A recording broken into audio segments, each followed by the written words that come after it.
अपने पिछले व्याख्यान में हमने रस के 4 अवयवों में से स्थायी भाव और संचारी भाव की चर्चा की थी। आज हम विभाव और अनुभावों की चर्चा करने जा रहे हैं। तो अवयव के अंतर्गत विभावों की चर्चा बहुत विस्तृत है। विभाव का अर्थ है उन वस्तुओं और विषयों का वर्णन जिनके प्रतिभाव उत्पन्न होता है। जिनके प्रतिभाव उत्पन्न होता है उन्हें विभाव कहा गया। यह भी कहा गया कि वह व्यक्ति या वह वस्तु जो भावों को जागृत करता है, यानी भावों को जागृत करने वाले पदार्थ, उन्हें भी विभाव कहा गया। इसका अभिप्राय यह हुआ कि भाव उद्बोधक कारण ही विभाव हैं। संक्षेप में कहें, सरल भाषा में, तो भाव का कारण ही विभाव है। जो भाव का कारण है वही विभाव कहलाता है। लोक में, लौकिक जीवन में रति आदि स्थायी भावों के जो उद्बोधक हैं वे ही काव्य या नाटक में विभाव कहे जाते हैं। यानी वैसे कारण, वह व्यक्ति भी हो सकता है और वस्तु भी हो सकता है जो लोक जीवन में, हमारे लौकिक व्यवहार में रति आदि जो विभिन्न स्थायी भाव हैं उनका उद्बोधन करते हैं, जिनके प्रति हमारे हृदय में स्थित रति आदि स्थायी भाव उद्बुद्ध होते हैं, वे ही भाव के कारण होते हैं और जिन्हें ही विभाव कहा गया है। साहित्य दर्पणकार विश्वनाथ कहते हैं, रत्याद्य उद्बोधकाः लोके विभावाः काव्य नाट्ययो। लोक में रति आदि स्थायी भावों के जो उद्बोधक हैं वे ही काव्य और नाटक में विभाव हैं। उद्बोधक कारण, नाटक में अभिनय का विभावन करना वह विभाव का कार्य है, और चूंकि विभाव ही अभिनय का विभावन व्यापार करते हैं, इस कारण ही उन्हें विभाव कहा गया है। नाट्य शास्त्र में भरत ने कहा, विभावः कारणम निमित्तम हेतु इति पर्यायाः। इसका अर्थ यह हुआ, जिस रूप में हम सरल भाषा में विभाव को समझ सकते हैं, कि जिनके प्रतिभाव उत्पन्न हुआ, जो भाव उत्पन्न करने के कारण हैं, वे सब विभाव कहलाए। विभाव द्वारा वासना रूप में अति सूक्ष्म रूप से अवस्थित, हमारे हृदय में सूक्ष्म रूप से अवस्थित, जो अव्यक्त नहीं होते, रति आदि स्थायी भाव कैसे आस्वादन योग्य बनते हैं? तो विभाव द्वारा। जो अव्यक्त है वे विभावों के संयोग से व्यक्त हो उठते हैं, आस्वादन योग्य बनते हैं। इस तरह से यदि हम इस पूरे सूत्र को देखें कि विभाव द्वारा वासना रूप में या अति सूक्ष्म रूप से अवस्थित रति आदि स्थायी भाव आस्वादन योग्य बनते हैं, तो दो बातें समझ में आती हैं। या कहें कि विभाव के इस तरह से दो कार्य हुए। एक तो हमारे चित्त का, हमारे मन का, हृदय का उद्बोधन करना, और दूसरा विभाव हमारे हृदय का उद्बोधन तो करता ही है, हमारे चित्त का उद्बोधन तो करता ही है, पर रस स्थायी भावों को भी रसास्वादनीय बनाता है। उसके दो कार्य हैं, हमारे हृदय को उद्बुद्ध करना और स्थायी भावों को रसास्वादनीय बनाना। यानी विभाव, जिन्हें काव्य शास्त्र में आश्रय कहा गया है, अभी हम समझेंगे उसे, उस आश्रय में भाव को उद्बुद्ध तो करते ही हैं।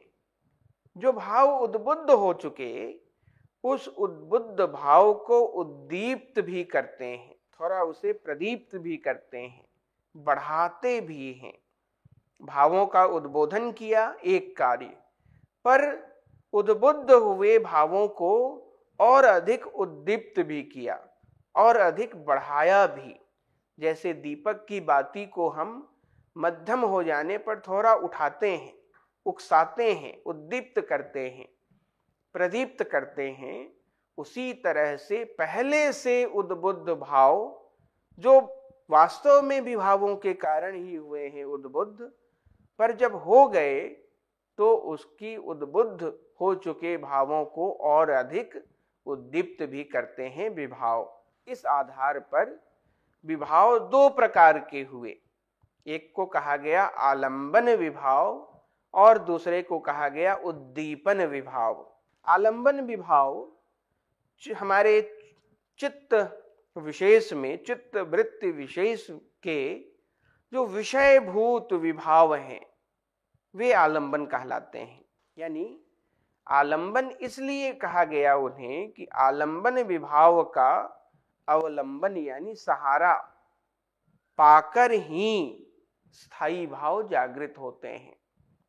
विश्वनाथ, आचार्य विश्वनाथ साहित्य दर्पण में कहते हैं कि काव्य या नाटक आदि में वर्णित नायक आदि आलंबन कहे जाते हैं। जो कविता में, नाटकों में जितने नायक हैं, नायिकाएं हैं, वे सब आलंबन होते हैं। उन्हीं का सहारा पाकर स्थायी भाव जगते हैं। यदि उनका सहारा न हो तो स्थायी भाव नहीं जग सकते। तो यही कह रहे हैं विश्वनाथ की काव्य या नाटक आदि में जिन नायकों नायिकाओं का हम वर्णन करते हैं वे आलंबन कहे जाते हैं, क्योंकि इन्हीं के द्वारा सहृदयों के चित्त में रस का संचार होता है। आलंबन कहने का अभिप्राय यह भी है कि रस जिस पर टिकता है, रस जिस पर अवलंबित होता है, रस जिस पर मजबूती से स्थायित्व को प्राप्त करता है, या रस जिस पर आश्रित होता है, उसे ही तो आलंबन कहा जाएगा। और इसी अर्थ में काव्य और नाटकों के नायक नायिकाएं आलंबन कहे गए हैं। जैसे जो श्रृंगार रस का उदाहरण लेते हैं, तो श्रृंगार रस में नायक नायिका आलंबन हुए, पर वीर रस में शत्रु पक्ष है, वह आलंबन होगा, क्योंकि उसके बिना नायक के मन में वीरता का भाव उद्बुद्ध ही नहीं हो सकता। नायक यदि नायिका को न देखे तो उसके मन में श्रृंगार का भाव उद्बुद्ध ही नहीं हो सकता। तो श्रृंगार के प्रसंग में, श्रृंगार रस में नायक नायिकाएं आलंबन हुई, पर वीर रस के प्रसंग में जो शत्रु है वह आलंबन हुआ। अब इसे यूं भी समझ सकते हैं, एक दृश्य आपके सम्मुख है कि सुरम्य वन प्रांतर है और उसमें दुष्यंत और शकुंतला विचरण कर रहे हैं। अब इस दृश्य को यदि हम विचार के क्रम में देखें इस प्रसंग में, तो हम पाते हैं कि उपवन के एकांत सुंदर वातावरण में शकुंतला को देखकर दुष्यंत के मन में रति भाव का उद्रेक होता है। वन प्रांतर जो उपवन है, आश्रम है मुनि का, वह एकदम सुंदर है, सुरम्य है, श्रृंगार रस के अनुकूल है। ऐसे अनुकूल परिवेश में शकुंतला को दुष्यंत ने देखा, और देखने से पहले नहीं, पर शकुंतला को देखने के बाद दुष्यंत के मन में रति भाव का उद्रेक हुआ। यानी शकुंतला को यदि वहां से हटा दिया जाए तो सुरम्य वातावरण तो है और दुष्यंत भी हैं, पर उनके मन में रति भाव का उद्रेक नहीं हो सकता। तो एक कारण तो चाहिए, वह कारण उपस्थित हुई है शकुंतला के रूप में। तो उपवन के एकांत सुंदर वातावरण में शकुंतला को देखकर दुष्यंत के मन में रति भाव का उद्रेक होता है। अब इस संदर्भ में जो शकुंतला है वह रति भाव की आलंबन हुई, क्योंकि उसी को देखकर तो दुष्यंत के मन में रति भाव का उद्रेक हुआ। तो आलंबन हुई शकुंतला और उपवन का सुंदर वातावरण दुष्यंत के मन में उद्बुद्ध इस रति को और अधिक उद्दीप्त कर रहा है। इस अर्थ में वह हुआ उद्दीपन। आलंबन हुई शकुंतला और उद्दीपन वातावरण। और इसी उदाहरण में यह जो दुष्यंत है, जिसके मन में रति भाव उद्बुद्ध हुआ है, वह आश्रय कहलाएगा, क्योंकि उसी ने रति नाम के उस भाव को अपने हृदय में आश्रय दिया है, उसे बैठाया है, स्थान दिया है। तो आश्रय हुआ दुष्यंत, आलंबन हुई शकुंतला और सुरम्य परिवेश वह हुआ उद्दीपन। अब यह जो आलंबन है, नायक नायिका आदि, इस आलंबन के भी दो भेद हैं। एक को कहा गया है विषयालंबन, जो भाव का विषय होते हैं, और एक हुआ आश्रयालंबन, जो भाव का आश्रय होते हैं। विषयालंबन और आश्रयालंबन, जिसके कारण मानसिक विकार, भाव या रस की प्रतीति होती है, या कहें कि जिसके कारण भाव जगता है, उसे तो विषयालंबन कहा जाएगा। और जहां मानसिक विकार, भाव या रस दिखाई देती है, उसे आश्रयालंबन कहा गया। विषयालंबन वह हुआ जिसके कारण भाव उत्पन्न हुआ, और जहां उत्पन्न हुआ, जहां वह दिखाई पड़ रहा है, उत्पन्न होता हुआ, उत्पन्न हुआ, प्रतीत हो रहा है, दृष्टिगोचर हो रहा है, वह आश्रयालंबन हुआ। यानी जिसमें रस की उत्पत्ति होती है या जो रस का अनुभव करता है, उसे आश्रय कहते हैं। दुष्यंत इसी अर्थ में आश्रय है, क्योंकि दुष्यंत के मन में ही रस की उत्पत्ति हुई है। और इसी अर्थ में शकुंतला आलंबन है, क्योंकि वह रस की उत्पत्ति का कारण है। विभाव पक्ष के अंतर्गत उन व्यक्तियों या वस्तुओं का भी ग्रहण होता है जो भाव को उद्दीप्त करने या व्यक्त करने वाली होती हैं। आलंबन में जो चेष्टाएं दिखाई देती हैं, उन्हें उद्दीपन कहते हैं।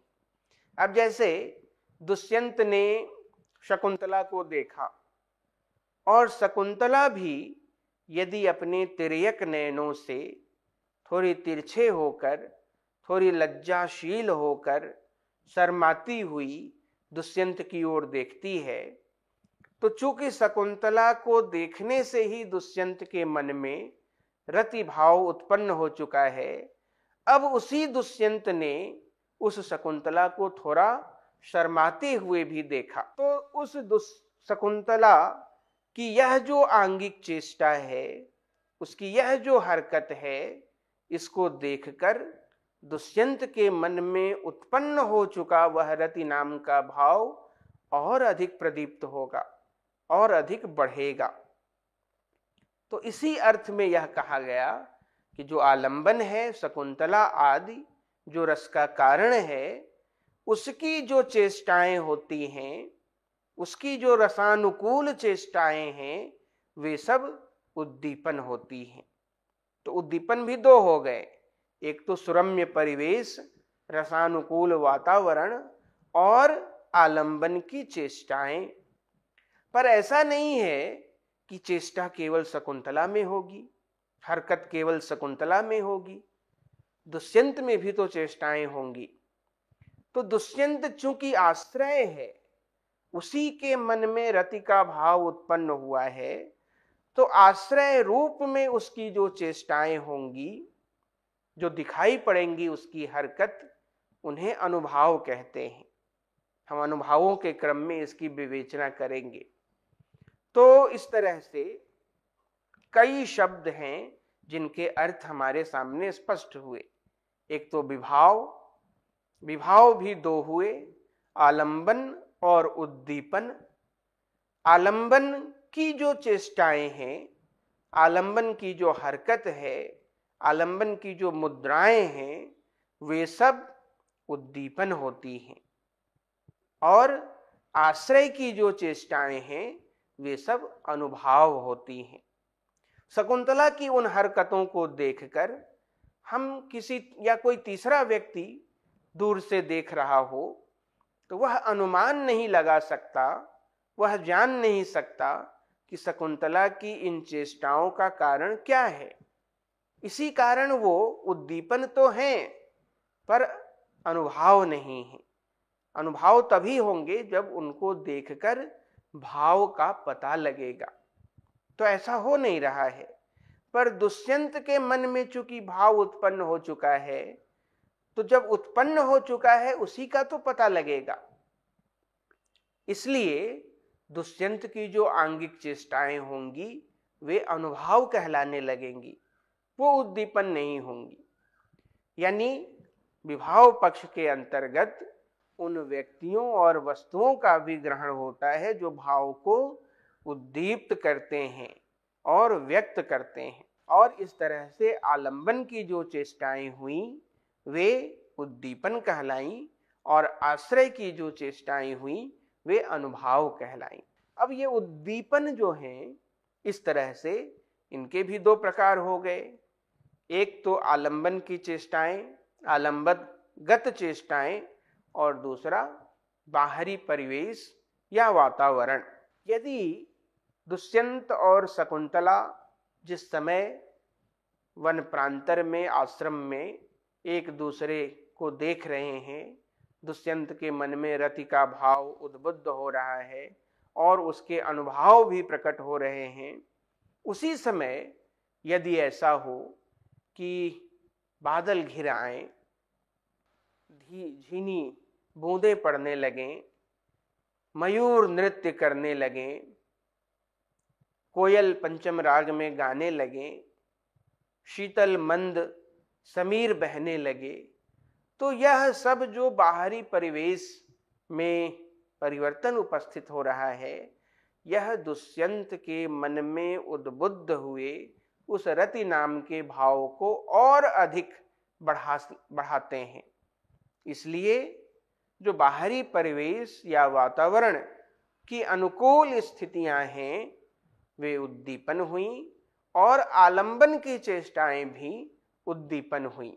इस चार्ट से हम इस पूरे विमर्श को समझ सकते हैं कि काव्य में भाव और विभाव ये दो उसके अवयव हुए। भाव के भी आलंबन और आश्रय, और आलंबन की चेष्टाएं उद्दीपन कहलाई।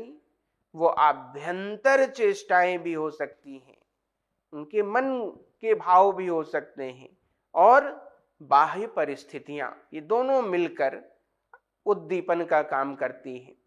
और जो आश्रय की चेष्टाएं हैं वो अनुभाव कहलाई।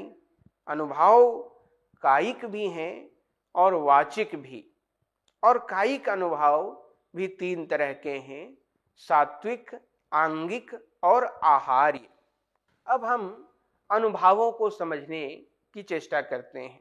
भरत मुनि ने वाणी तथा अंग संचालन आदि द्वारा व्यक्त अभिनय रूप भावना अभिव्यंजना को अनुभाव कहा है। अभिनय रूप भावना अभिव्यंजना, अभिव्यंजना यहां मुख्य है। भाव दिखाई नहीं पड़ते, वो हृदय में सूक्ष्म रूप से स्थित होते हैं, पर किसी के मन का भाव हम जान तो लेते हैं। तो जिस सहायता से, जिन कारणों से मन के उन सूक्ष्म भावों का हम पता लगा लेते हैं, कोई तीसरा व्यक्ति पता लगा लेता है, असल में वे ही अनुभाव कहलाते हैं।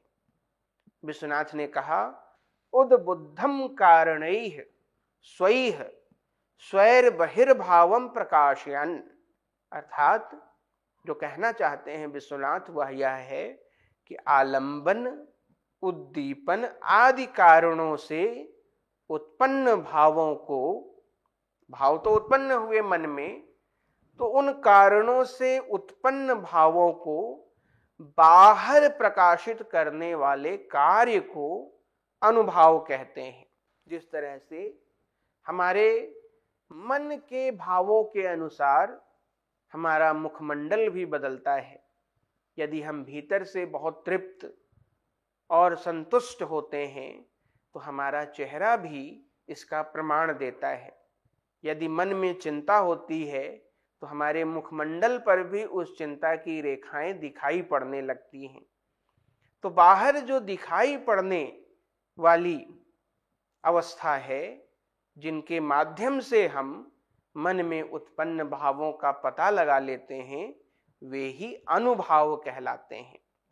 वाणी तथा अंग संचालन आदि की जिन क्रियाओं से आलंबन तथा उद्दीपन आदि के कारण आश्रय के हृदय में जागृत भावों का साक्षात्कार होता है, वही व्यापार अनुभाव है।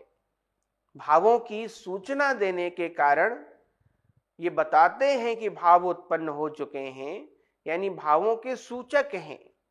तो भावों की सूचना देने के कारण ये भावों के अनु मतलब पीछे, भावों के अनु यानी पश्चातवर्ती एवं कार्य रूप माने जाते हैं। ये भाव के बाद, भाव उत्पन्न होने के बाद भाव का पता बताते हैं, भाव की सूचना देते हैं, इसलिए इन्हें अनुभाव कहा गया।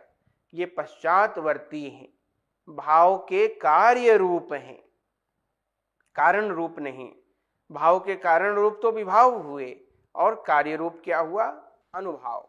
वास्तविक पात्र जो होते हैं के लिए भी, वास्तविक पात्र के लिए कार्य रूप होने पर भी सहृदय की दृष्टि से यदि हम विचार करें, सामाजिक की दृष्टि से विचार करें, तो सहृदय के विचार से ये ही अनुभाव कारण रूप भी हैं।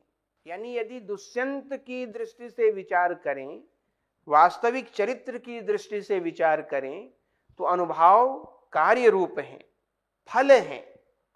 पर यदि सहृदय की दृष्टि से विचार करें, जो नाटक देख रहा है या काव्य पढ़ रहा है, उसकी दृष्टि से विचार करने पर ये ही अनुभाव कारण बन जाते हैं, कारण रूप होते हैं, क्योंकि इन्हीं अनुभावों के सहारे ही वह जो सहृदय है, पाठक है, पात्रों के भावों को जान पाता है।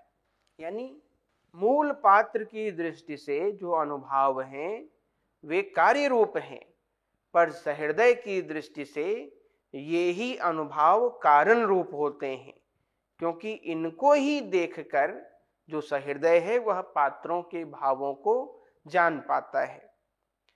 एक उदाहरण से इसे समझते हैं कि एकांत मनोरम स्थल पर प्रियतम को पाकर मन में रति का अनुभव करते हुए नायिका का उसकी ओर कटाक्षपात करना, तिरछे होकर देखना, तिर्यक नयनों से देखना। एकांत स्थल है, उसमें प्रियतम आ गई है और प्रियतम जो नायिका है वह नायक की ओर कटाक्षपात कर रही है। ये सारी परिस्थितियां रति के उद्बुद्ध होने के अनुकूल हैं।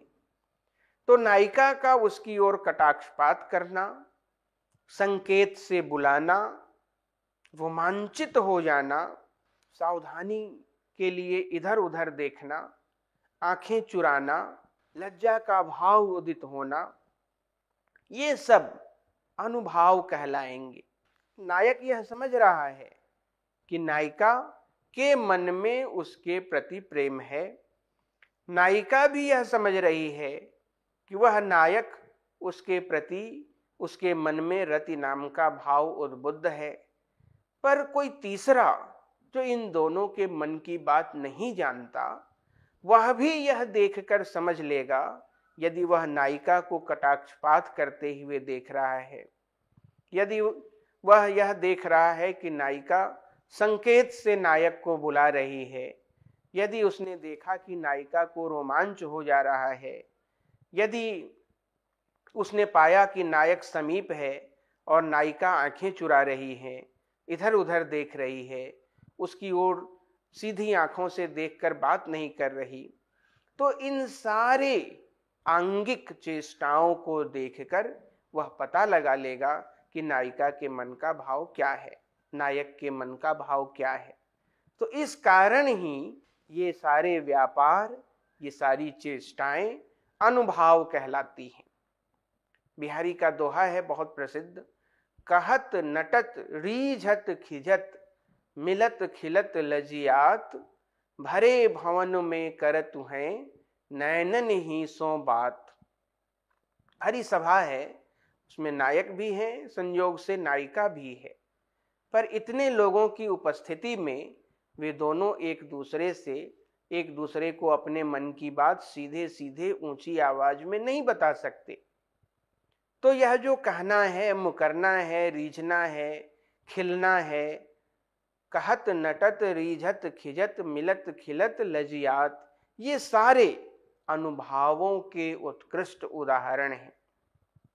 रति नाम का भाव जो उद्बुद्ध हुआ और वह विभाव और इन अनुभावों के संयोग से श्रृंगार रस में परिणत होगा, उसके ये सारे अनुभाव होंगे। इस तरह से हम कह सकते हैं कि विभावों के कारण मन में उत्पन्न विकारों या स्थायी भावों को प्रकाशित करने वाले कार्य अनुभाव हैं। अनुभाव के दो अर्थ हुए, जो हमने अभी जाना है उससे यह मालूम हुआ कि अनुभाव शब्द का प्रयोग दो अर्थों में किया गया है। एक तो भावों का अनुभव कराने वाले, अनुभावयन्त इति अनुभावाः, और भावों के अनुवर्ती यानी भावों के पश्चात उत्पन्न होने वाले कार्य रूप। पहले अर्थ में ये विकार रूप एवं वैसे सूचक साधन हैं जो दर्शकों, पाठकों अथवा सहृदयों के अनुभव में लाते हैं कि आश्रय के हृदय में भाव उत्पन्न हो चुका है। उन विकारों यानी कायिक चेष्टाओं को देखे बिना सहृदय इससे अनभिज्ञ रहता है, वह जान नहीं पाता कि आश्रय में विशेष भाव जगा है या नहीं। पर लोक पक्ष में किसी तीसरे के लिए ये ही अनुभाव सहृदय के लिए वह व्यक्ति जो स्वयं उस रति भाव का अनुभव करने वाला नहीं है, वह वही नहीं है, मूल पात्र नहीं है, कोई तीसरा है जो प्रेक्षक है, सुमनस है, सहृदय है, सामाजिक है, दर्शक है, श्रोता है, पाठक है। अलग अलग जो समय में अलग अलग इसके नाम हैं, उन सब के लिए तो यह कार्य रूप नहीं हुआ, वे सब इसको कारण रूप में समझते हैं, क्योंकि उनके हृदय में इस दृश्य को देखकर भी श्रृंगार आदि रस का अनुभव होता है, वह इन्हीं अनुभावों के कारण। तो सहृदय के लिए ये अनुभाव कारण रूप भी हुए। सुविधा के लिए आचार्यों ने इन अनुभावों को 5 कोटि में विभाजित किया है: कायिक, मानसिक, वाचिक, आहार्य और सात्विक। हृदय के भीतर स्थित भावों की सूचना देने वाली शरीर की जो चेष्टाएं हैं, कृत्रिम चेष्टाएं हैं, यथा भिन्न भिन्न भावों के अनुरूप हस्त संचालन, कटाक्षपात, भ्रूक्षेप, मुट्ठी बांधना आदि, ये सब कृत्रिम कायिक चेष्टाएं हैं। इनको कायिक अनुभाव कहा गया है। रामचरितमानस में लिखा कि बहुरी बदन विधु अंचल ढाकी, पियतन चितय भौह करी बाकी।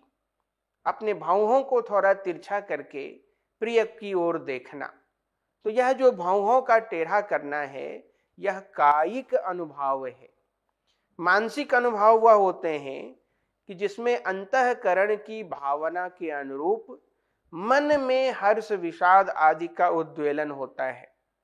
देखि सीय शोभा सुख पावा, हृदय सराहत वचन न आवा।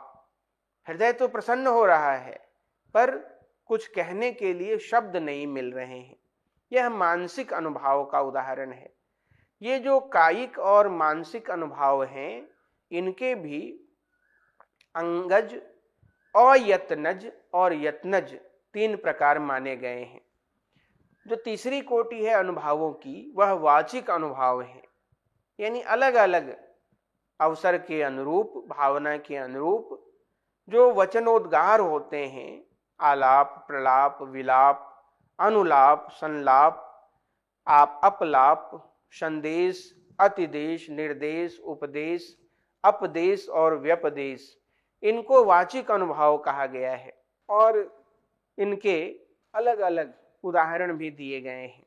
चाटुक्ति आलाप है, दुखमय वचन विलाप है, निरर्थक बोलना प्रलाप है, एक ही बात को बार बार कहना वह अनुलाप है, पहले कुछ और कहा और अब उसी बात को अर्थ बदल करके प्रयोग करना वह अपलाप है, कुछ समाचार देना वह संदेश है, प्रस्तुत वस्तु की अन्य अभिधेय में सूचना देना यह अतिदेश है, और अपने संबंध में कि वह मैं ही हूं, वह जो तुमने देखा यह मैं हूं, ऐसा कहते हुए समझाने की जो वाचिक चेष्टा है वह निर्देश कहलाता है। शिक्षा देना उपदेश है, और मैंने या उसने ऐसा कहा, जब हम किसी दूसरे से इस तरह से कहते हैं तो इसे अपदेश कहते हैं। और व्याज पूर्वक बहाने से आत्माभिलाष प्रकट करना, अपने मन की बात प्रकट करना, यह व्यपदेश कहलाता है। जो चौथी कोटि है वह आहार्य अनुभव है, भावना के अनुरूप कृत्रिम वेश रचना, मन में जब जैसा भाव उत्पन्न हो उसके अनुकूल भिन्न भिन्न प्रकार की कृत्रिम वेश रचना को आहार्य अनुभव कहते हैं। श्याम रंग धारी पुनि बांसुरी सुधारी कर, पीत पट पारी बानी मधुर सुनावेगी, जर कसी पाग अनुराग भरी शीस बांधी, कुंडल किरीट हु की छवि दर्शावेगी। श्रीधर की ये काव्य पंक्तियां हैं और आहार्य अनुभव का उत्कृष्ट उदाहरण है। जो सात्विक अनुभव है, सात्विक का अर्थ होता है सत्व गुण युक्त। सत्व अंतःकरण का विशेष धर्म है, जिससे उत्पन्न कायिक विकार सात्विक अनुभव कहे जाते हैं। उन कायिक अनुभवों से सात्विक का अंतर इतना है कि वे कृत्रिम होते हैं और ये स्वाभाविक। पलकों का झपकाना, इन पर हमारा ध्यान नहीं जाता। सांस स्वभावतः हम लेते रहते हैं, इन पर हमारा ध्यान नहीं जाता। ये हमारे स्वभाव का हिस्सा है, ये स्वाभाविक रूप से उत्पन्न होते हैं। तो ऐसे अनुभव जो स्वाभाविक रूप से स्वतः उत्पन्न होते हैं, पर प्रयत्न पूर्वक यदि हम रोकना चाहें तो भी रोकने वाले नहीं होते, ऐसे अनुभवों को सात्विक अनुभव कहते हैं। थके नयन रघुपति छवि देखी, पलकन हो परिहरी निमेखी। और ये जो सात्विक अनुभव हैं, ये 8 प्रकार के बताए गए हैं। स्तंभ, स्वेद, रोमांच, स्वरभंग, कंपन, वैवर्ण्य, अश्रु, प्रलय और जृंभा। इस तरह से हमने अनुभवों की जानकारी प्राप्त कर ली और आरंभ से यानी स्थायी भाव और भाव को हमने पहले समझा, और फिर अनुभाव और विभाव की इस चर्चा के बाद जो रस के अवयव संबंधी हमारी चर्चा थी वह यहाँ पूरी होती है। आप रस के विभिन्न तत्वों से अब परिचित हो चुके हैं।